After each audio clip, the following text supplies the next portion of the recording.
Ready to head out, Reece? I asked. Yeah, let's do this, Adrian, he said. We were on our way to Craig's 25th birthday party, a fancy dress affair.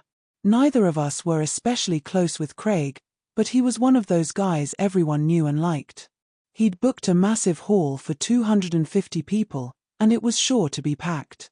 Craig's parties were always top-notch, and this one was shaping up to be no different.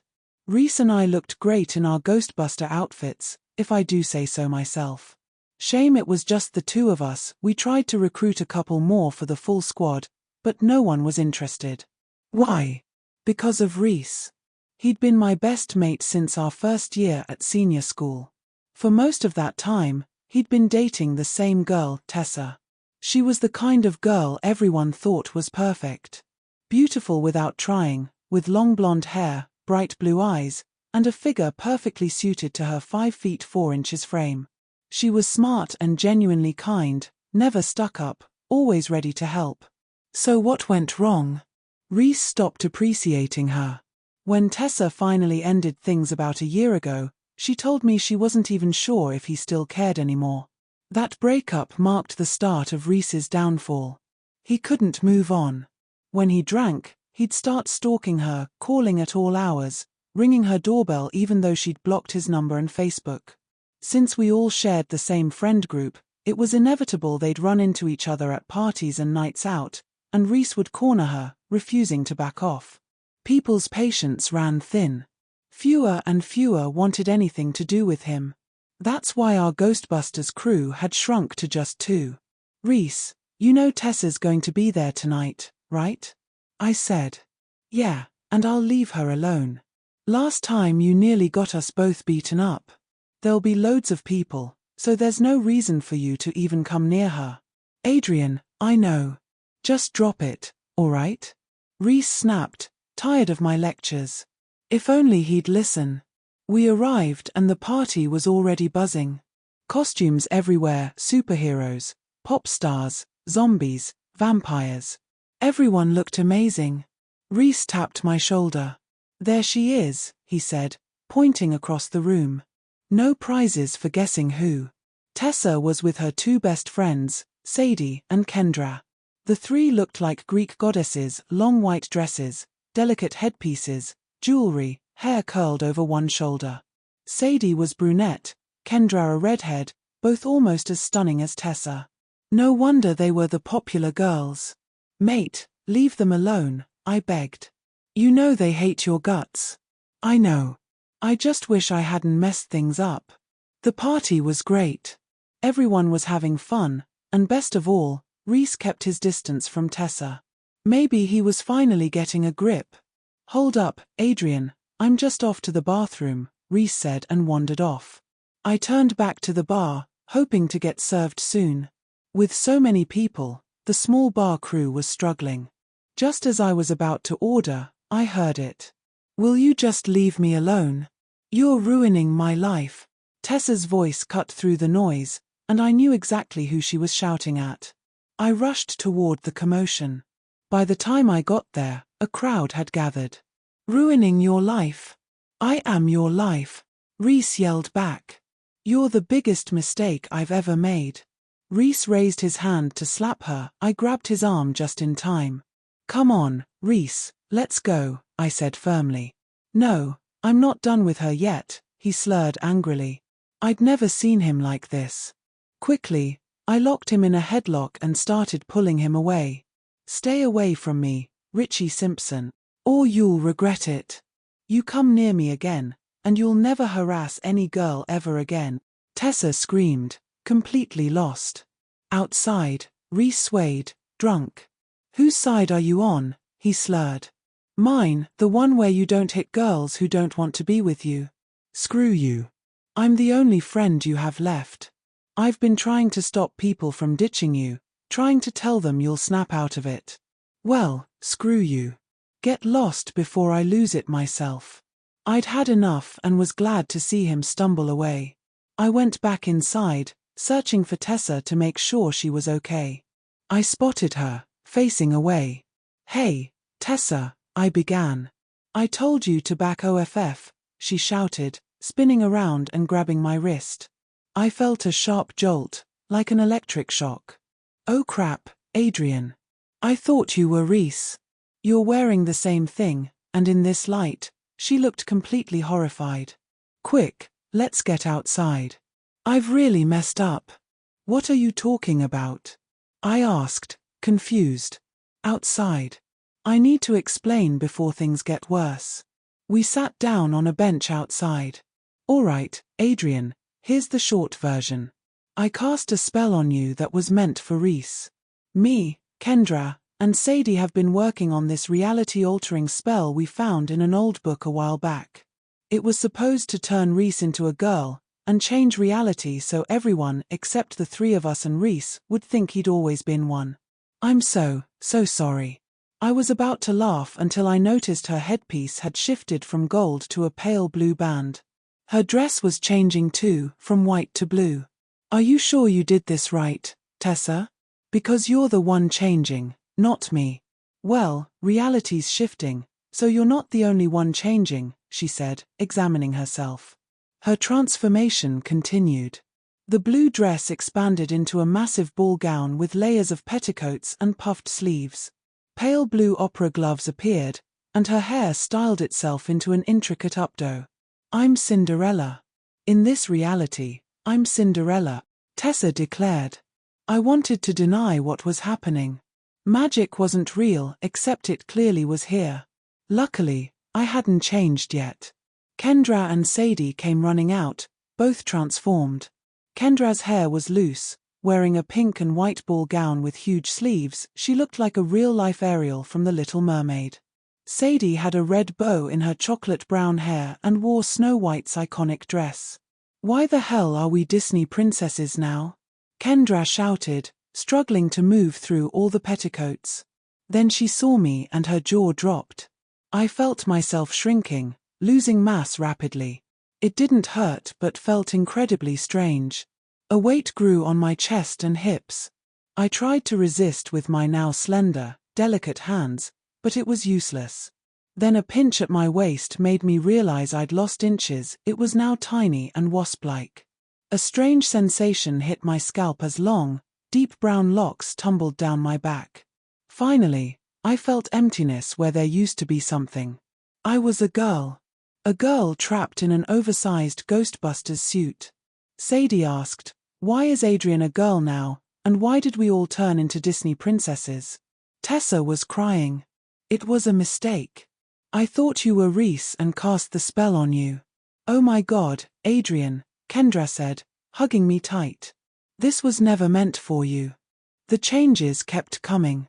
My hair, partially pinned up, still had a fringe falling over my face, with the rest cascading in curls down my right shoulder.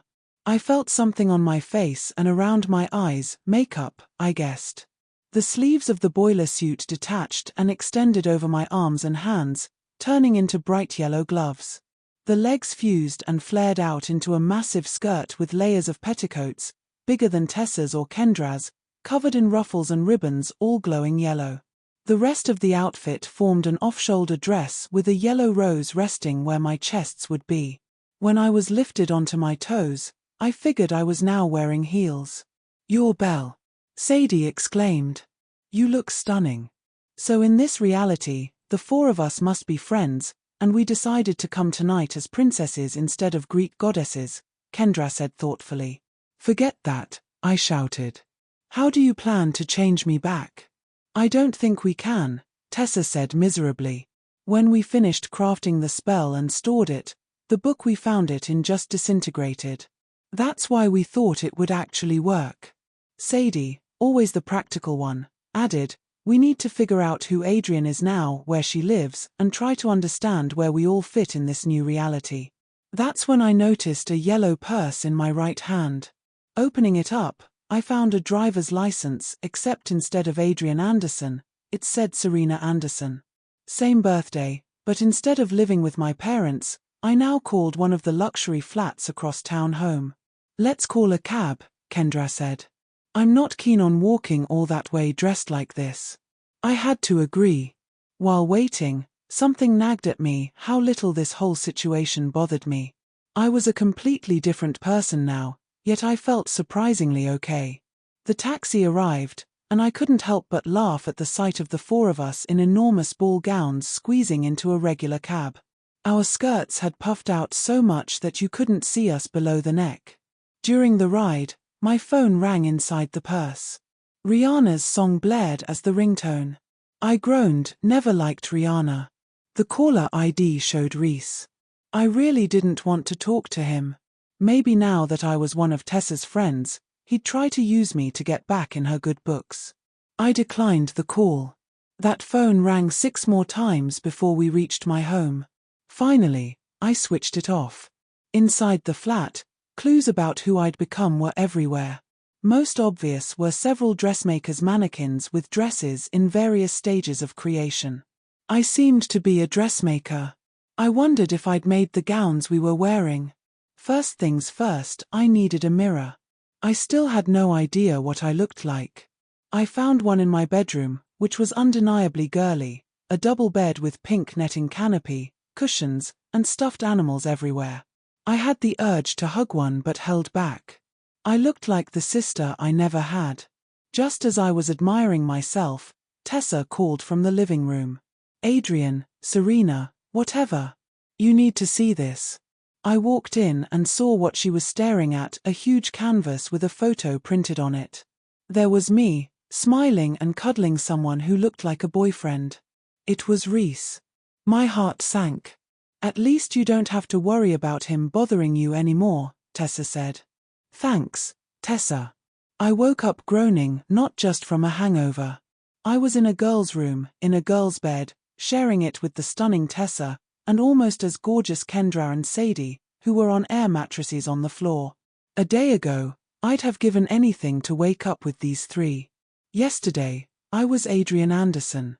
Today, I'm Serena Anderson, and thanks to a magic spell meant for my ex-best friend Tessa's ex-boyfriend, these three beauties are the only ones who remember my old life, and they're now my best friends. And I'm just as beautiful as any of them. Looking around my new bedroom, it couldn't be more feminine, pinks and whites everywhere. From what I'd seen last night, there were no trousers in sight, just a couple of worn tracksuit bottoms. Looks like I'm a skirts and dresses kind of girl now. I quietly slipped out of bed so I wouldn't wake anyone. I needed some time to think. Slipping on a big, pink fluffy bathrobe over the short white nightdress I'd worn to bed, I went to make some coffee. Settling in the spacious living room, I started taking everything in. I'd noticed 8 dressmakers' mannequins last night, each holding a dress that seemed unfinished. One was a wedding gown, 3 others were floor-length pale pink bridesmaids' dresses with big white sashes tied into bows at the back. The remaining 4 mannequins were bare, except they now wore the dresses we'd worn to the party. Tessa's blue and silver Cinderella gown, Kendra's pink and white Ariel dress, Sadie's blue, yellow, and red Snow White dress, and my yellow belle dress. Each skirt was ridiculously huge, held out by layers of petticoats, even bigger than their cartoon originals. Looking closer, the craftsmanship was incredible. These weren't cheap fancy dress costumes. Real ladies would pay hundreds, maybe thousands, for gowns like these, though perhaps not this style. Then it hit me, this was my job. I was a dressmaker, charging serious money for my creations. No wonder I could afford a luxury flat on the posh side of town. I scanned the photos on display. Most prominent was a large canvas showing me and Reece in an intimate, couple-like pose. Last night, he'd been my best friend and Tessa's ex. Today, he was my boyfriend, and we had no idea if he and Tessa had any past at all. That was confirmed by the voicemail I'd heard from him, asking why I left the party early. I didn't want to talk, so I texted him saying I wasn't feeling well and that the girls had brought me home. That photo worried me. Part of me felt disgusted by what it suggested, but another part warmed up. Damn. Serena was in love with him. Luckily, there was nothing in my flat that suggested Reece lived here or stayed over regularly. That made things a bit easier to handle. Other photos showed me with the girls, snapshots of me and Reece, and pictures of my parents and 2 older brothers. I wondered how much those relationships had changed now. Serena, Tessa called softly from the bedroom. You've gotten used to that name pretty fast, haven't you? I replied, a little sharp. Sorry, it just slipped out. It feels natural to call you that now, she said defensively. Fair enough. Sorry for snapping. What do you need? I asked, softer. We weren't planning to stay over last night, and we don't have any clothes here. Could we borrow a t-shirt each so we're not just sitting around in underwear? Go ahead. I'll make you some coffee. The four of us sat sipping coffee. So, Reece, Tessa started, hesitant. Yeah, Reece, I echoed. What are you going to do about him? I don't know. Part of me is disgusted at the thought. Besides not being used to being a straight woman, I'm shaken that he tried to hit you last night. I never thought he was capable of that. And now I'm his girlfriend, and I'm scared of him. Sounds like a but is coming, Kendra interrupted. But, I continued, in this reality none of that happened. No stalking, no violence. And somehow, I think Serena is in love with him. I just get that feeling when I think about him. I'm planning to fake being sick for a few days to avoid him while I figure things out. That makes sense. But what about work? You must have a job to afford this place, Sadie asked, ever practical. Look around. I'm a dressmaker working from home. No need to leave the flat. You mean you made all these? Including our dresses from last night? That's amazing, Sadie said admiringly. Yeah, we've got our own personal dressmaker, Kendra joked. Tessa changed the subject. You do know we can't turn you back, right? When I bought the spellbook, even the shopkeeper didn't know where it came from, Kendra added. I know. I think I'll manage. I'm not freaking out as much as I should. I just have to think like Serena would, like I remember how she would do things. For example, I know exactly how I made those dresses and could do it again. Inside, I was more anxious than I showed. But I didn't want to upset the three who were now my best friends. I'd need them to get through this. Anyway, I don't mean to be rude, but could you give me some time alone? I need to process everything. No problem, Tessa said. But we do have a problem. We don't have any clothes, Kendra added. A cheeky idea hit me. What about your clothes from last night? I asked innocently. What? They all said in unison. Come on, it'll be funny watching three princesses do the walk of shame. You did rewrite my entire reality, after all, I teased. Half an hour later, a bedraggled, hungover Cinderella, Ariel, and Snow White left my flat. I stood on the balcony waving and shouting goodbye, mostly to make sure they got noticed. It was hilarious watching them struggle to carry their massive skirts down the street to the bus stop. All right, I thought, first things first, I need the bathroom and a shower. I switched my brain off and went on autopilot. Used the toilet, wiped, and won't lie, I was freaked out seeing my female organ for the first time. I clipped my hair up and jumped in the shower, careful not to wet my hair. Afterward, I slipped on my bathrobe and picked out clothes. A black peasant blouse and a long white gypsy skirt seemed like a cute combo. My underwear was a white lacy thong and bra set, apparently, nothing plain in this wardrobe. I applied light makeup, just a hint of pink eyeshadow and lip gloss, sigh. After brushing my long hair, which reached just above my backside when straightened, I checked myself out. Wow! Even without princess dresses, I was gorgeous. I'm glad I didn't have a sister in the other life. If she looked like this, I'd be warning my friends off. Now, I needed to learn more about this new life. I knew about my three friends and that my ex-best friend was now my boyfriend, but I needed more info. Where better to spy on someone's life than Facebook, even if it's your own? A laptop sat on the coffee table. I switched it on and went to Facebook. Luckily, Serena was still logged in, no password needed. The password suddenly hit me, D15 nay. Of course. My profile showed that Reece and I had only been Facebook official for 2 months. The massive canvas photo probably came from the honeymoon phase, everything new and exciting, convinced it would last forever. This gave me some ideas on how to handle him. Just then, My phone rang. It was Reece. Well, I couldn't avoid him forever. Hey you, I tried to sound as sweet as possible. Hey babe, how are you? Feeling better after last night? He asked. I'm better than before, thanks. The girls looked after me, but I'm still not great. You know I could have taken way better care of you, he said with a mischievous grin. I'm sure you could, I replied, a little too suggestively. What was I doing? Anyway, babe, we're going to the cinema tonight. The new Sin City just came out. Wait a minute, was he telling me what I was doing? Especially knowing I wasn't feeling well? And I'd only been this new me for a few hours, I wasn't exactly a Sin City fan. A quick glance at my DVD collection confirmed it, all Disney and romantic comedies. No way. Still, I felt this strong urge to just go along with him. Actually, honey, I'm not feeling up to it. I've fallen behind on some work and was planning to use tonight to catch up, otherwise, my clients will be unhappy, I said, trying to sound as disappointed as possible. You mean for Sadie? Jesus, that stuff doesn't need to be done for another 6 months, he snapped. Whatever, your friends obviously mean more to you than your boyfriend. And then he hung up. What a child. And what did he mean for Sadie? This was my career, not something related to Sadie. I fought the urge to call back and apologize. Damn.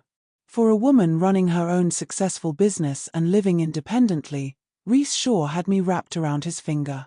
That had to change. Just then, a Facebook notification popped up. Reece Spencer has changed his relationship status to "it's complicated." Oh crap, he's breaking up with me. Panic set in. I grabbed my phone, ready to beg forgiveness, but common sense kicked in. Was he this controlling in the other reality?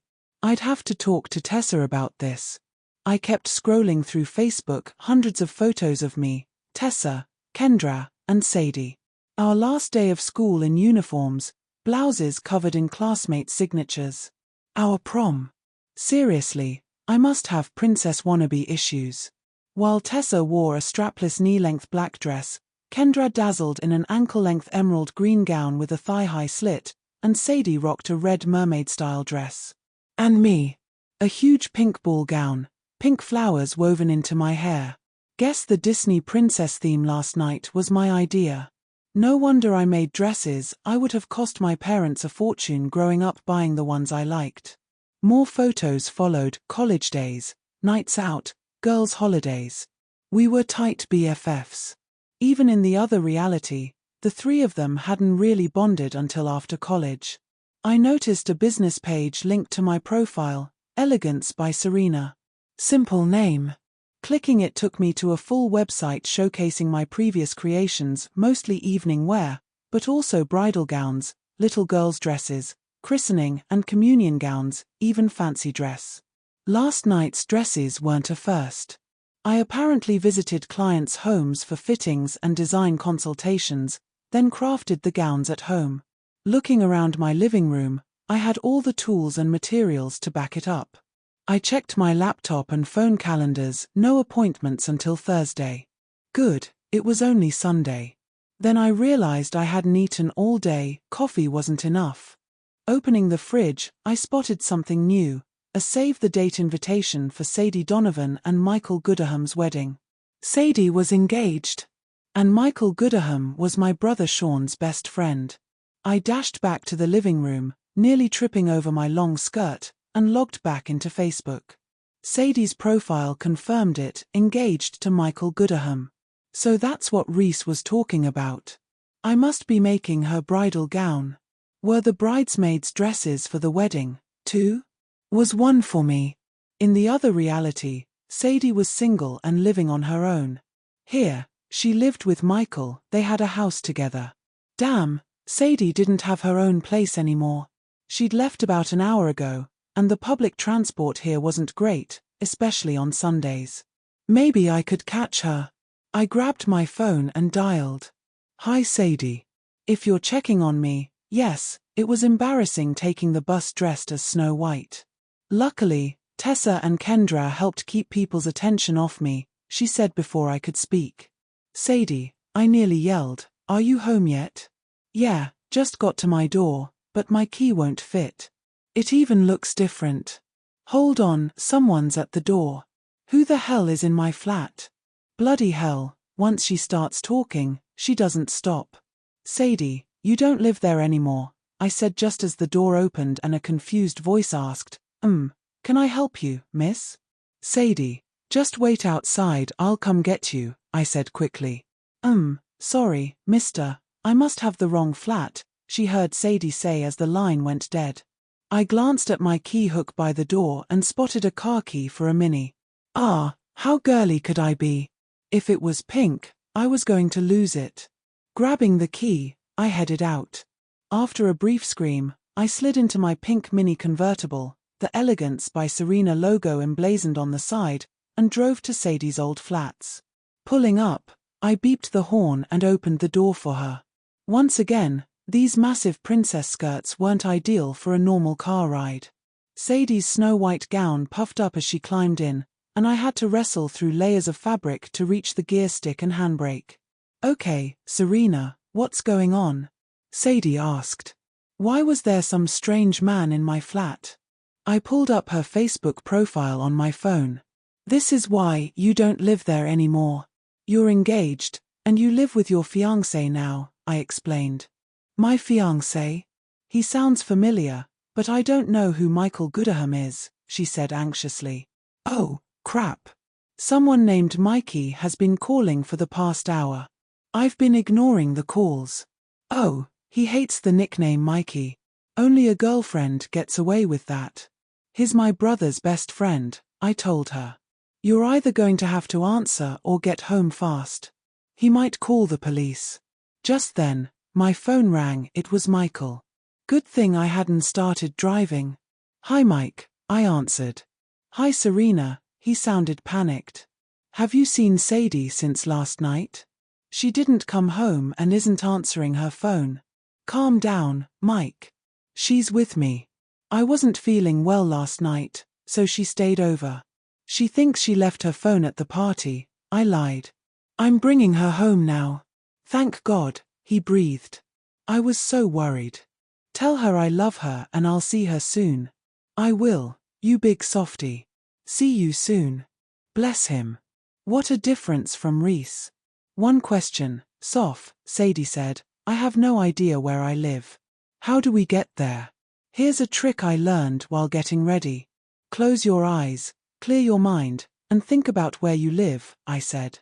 That sounds dumb, she said skeptically.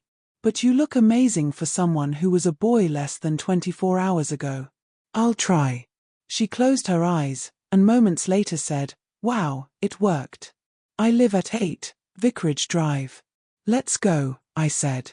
That's about a 20-minute drive, enough time to get ready to meet your future husband. I fought through her skirts, shifted gears, and set off.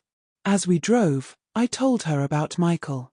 He and my brother Sean had been close friends for years, almost family. She must have met him through me, whereas in the other reality she barely knew me. But what if I don't like him? She asked. I think you will, I replied. But just in case, try the trick again, clear your mind and think about what you like about your fiancé. Okay. She shut her eyes. Well, he is cute. You can tell from his Facebook pics, I said. What about his personality? Or what he's done for you? He's so kind. Once when I was overwhelmed with uni work, I told him I couldn't see him for a few days because I had no time even for shopping or laundry. You know what he did? She asked, surprised. Yeah, he showed up with a huge bouquet of roses and a week's groceries. He put it all away, took your laundry to do at his place, and told you to call if you needed anything else. I remember you told me how you thanked him after catching up, I said. I never told you that. How did you know? She eyed me like I was psychic. Remember, it's like we've lived these lives, we just need to focus more to remember our new pasts, I said. We switched to talking about Reece and the conversation I'd had with him. Tessa said he could be controlling when they were alone, but Kendra and I never saw it, Sadie said. Well, I don't think it'll last. He even changed his Facebook status to "It's complicated," I replied. "Just be careful, you saw what happened when Tessa dumped him." "I will." We pulled up outside her new home, a lovely 3-bedroom house with a big front garden. When you're a nurse and your fiancé owns a plumbing business, you can afford nice things. "Want me to come in with you?" "Yes, please. I'm nervous." "First, give me your phone, you lost it, remember? I'll find it at my flat later on silent." "Thanks." We barely made it halfway down the garden path when Michael came running out, scooped Sadie up, and spun her around. Her skirts and petticoats swirled in a perfect fairytale moment. "Oh my God, you had me worried sick," Mike said, clearly relieved to see her okay. "I couldn't imagine Reece ever being like that." "I'm so sorry, honey," Sadie said, though it was the first time she'd met him. You could tell she was head over heels. "Things just spiraled, and by the time I tried calling you, I couldn't find my phone, and Serena was asleep. She'd been through a lot last night, so I couldn't leave her." "You're a good one," Michael replied, "and a sexy one at that. Anyway, you need to get changed. We're picking up your ring from the jeweler today." "My ring?" "Your engagement ring. It needed resizing because it was a bit too big." "I swear, you'd lose your head if it wasn't attached," he laughed. "I'll leave you two to it," I said, feeling it was time to give the happy couple some space. Sadie looked comfortable stepping into this new role. "Remember to let me know when you want another dress fitting," I called after her. She looked momentarily puzzled before the reality hit, and excitement lit up her face. Wedding planning was officially on. "I can't wait." Back in my car, I checked my phone. 2 messages. The first was from Reece. "I thought you said you were sick. Just saw you driving around with that Sadie chick. You need to choose me or those friends." He was right, I did need to decide. And he was making it easy. I'd deal with him later. The second was from Mum. "Don't forget, family tea tonight at 5 p.m. Sean's bringing his new girlfriend, so dress nicely. Not that gypsy peasant look you always wear." I thought I looked cute. Another message from Mum popped up. "I just saw Reece at the shops. Invited him to dinner tonight. He said he'd love to come and will pick you up at 4:30. We should get to know him better, seems like a nice young man." Oh no. This wasn't going to end well. Time to handle this now. I called Reece immediately. "Hey baby," he answered. "Don't hey baby me," I snapped. How dare he be so casual? "You don't get to boss me around, hang up on me, call my friends bitches, and act like a man-child, then expect everything to be fine," I fired back. "I know, baby, I know. I'm sorry. I was just worried when you disappeared last night, then said you were too ill to see me, but I saw you driving with Sadie. If it had been Tessa or Kendra, maybe it'd be different, but you know Sadie's never liked me." He sounded genuinely upset. "Yeah, it looks bad. You lied to me this morning. Your mum told me you had family plans tonight." He had a point. I had lied, though I didn't know about the family plans then. And Sadie's dislike for Reece was consistent in both realities. I felt terrible. "I have a plan," he said, sounding hopeful. "I'll pick you up for dinner at your parents' and be the perfect gentleman. Then I'll drop you home, and we can talk about us. These 2 months have been the best of my life, and I was terrified I'd ruined it. I love you, Serena. Let me prove I'm the one." Suddenly, memories flooded back, cinema dates, meals out, romantic dinners he'd cooked. One night he even surprised me by tossing pebbles at my balcony, then recited the Romeo and Juliet balcony scene. This was a Reece I'd never seen before. Sweet as hell. The Adrian side of me struggled against Serena, but Serena was winning. "Okay, honey," I said. "On one condition." "Anything. Change your Facebook status back," I laughed. "Done. I love you." "I love you too." I hung up, feeling warm inside. Sure, there were things to discuss, but I felt good. I started the car and drove home. I arrived at 1 p.m., realizing I hadn't eaten all day. With Mum hosting a family tea, I figured I wouldn't need much now. I grabbed some salad from the fridge. A salad? My autopilot must have kicked in. Normally on a Sunday afternoon, I'd be having cheese on toast. Oh well, this must be Serena's healthy routine. And it was definitely working. I turned on some trash TV, world's craziest police chases, perfect hangover fodder. I zoned in and out, thinking about everything since last night. I still couldn't believe Sadie went from single to engaged. She seemed so happy with her fiancé earlier. I got up and checked on the dresses I'd been making. Sadie's bridal gown was a more elaborate version of her prom dress, a white, lacy, mermaid-style dress with no sleeves and dozens of tiny buttons down the back. She was going to look stunning. The 3 bridesmaids' dresses were pale pink with big white bows and small trains.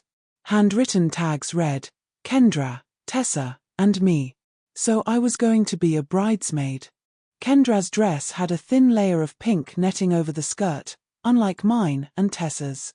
Then I remembered Kendra was maid of honor, so her dress was supposed to be a little different.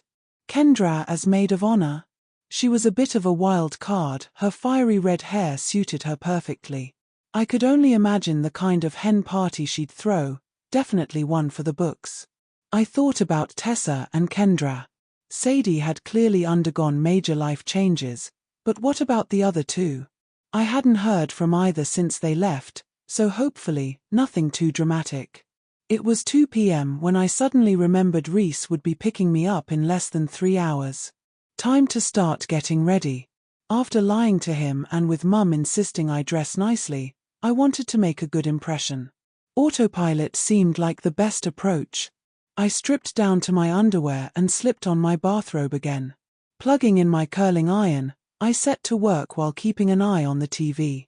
By the time I finished, my hair was a cascade of curls, sexy yet sophisticated. Still wrapped in my bathrobe, autopilot had me painting my nails a rich red. Once they dried, I wiped off the earlier makeup and started fresh. Full glam this time. Concealer, eyeliner, blue eyeshadow, red lipstick matching my nails, and a touch of blush. Checking the mirror, even in my robe, I looked hot. I stepped into my bedroom and pulled out a white dress from my wardrobe.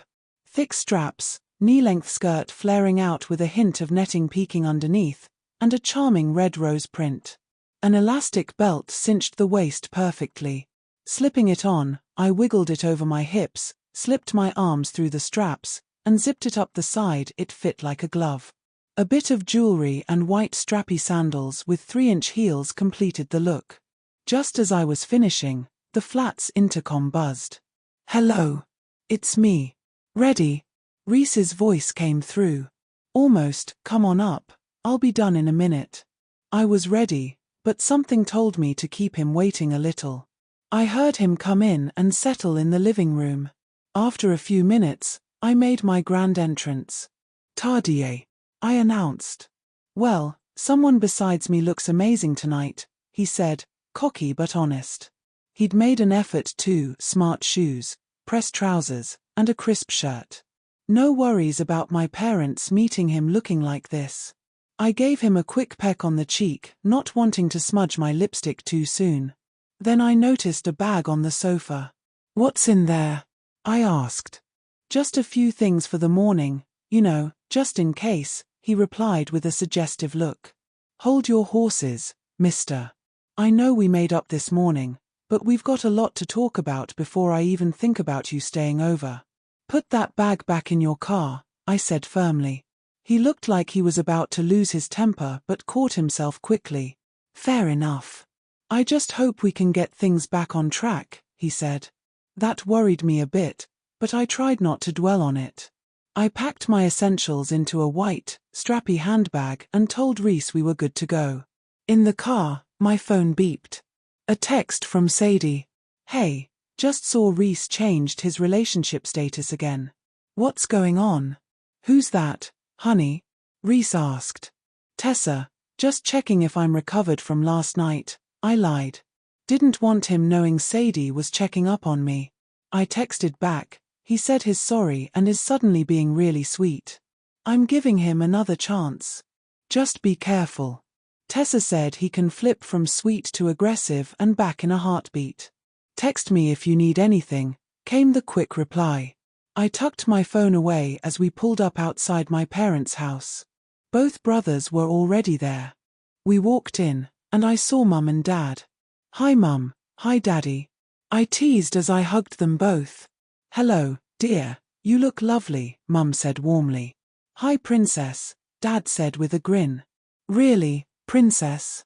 You remember Reece, right? Reece stepped forward and shook their hands. Go on through to the front room, Mum said. Your brothers are in there, and so is Sean's new girlfriend, Daphne. Try to make a good impression, he's quite taken with her. She added, I'll bring you a glass of wine. What would you like, Reece? Just water, I'm the designated driver. Wow, he was really trying to make a good impression. I stepped into the living room, hugged my brothers, and gave Daphne a rather limp handshake. She was dressed casually in jeans and a button-up blouse, but very pretty, her long auburn hair pulled back into a ponytail draping over her shoulder. Nice to meet you, Daphne, I said. You too, Serena. You look lovely. Now I feel a bit underdressed, she joked. Well, I feel overdressed, so I guess we're both a little uncomfortable, I shot back with a grin. Yeah, Soph, what's with the dress and heels for Mum and Dad's? Dominic, my other brother and the middle child, chimed in. He was a bit of an IT whiz, probably the one who designed my website. Leave her alone, she looks stunning, Mum said as she entered carrying drinks. And you know she has to dress well for her line of work. Just messing with you, Dominic said with a smirk. Some things never change, always the teaser. You know, Serena, Daphne spoke up, Sean and I have been invited to a charity ball for autism. Maybe I could be your next client. Absolutely, I'm always looking for work. And if you treat my daft brother right, I'll give you a family discount, I said, genuinely. Oi. Sean shot back. Cut the daft. Ours is accurate though, he smirked. It felt good, my bond with my brothers was intact. Daphne and I hit it off instantly, and Reece was deep in a football, soccer for any Americans, chat with the guys. A topic I used to love but was now finding a bit dull. I couldn't help but notice Dominic eyeing Reece warily, typical protective older brother. The evening wound down, and I felt a little tipsy from the wine but nothing overwhelming. I gave Daphne my number to set up an appointment, and Reece and I prepared to leave.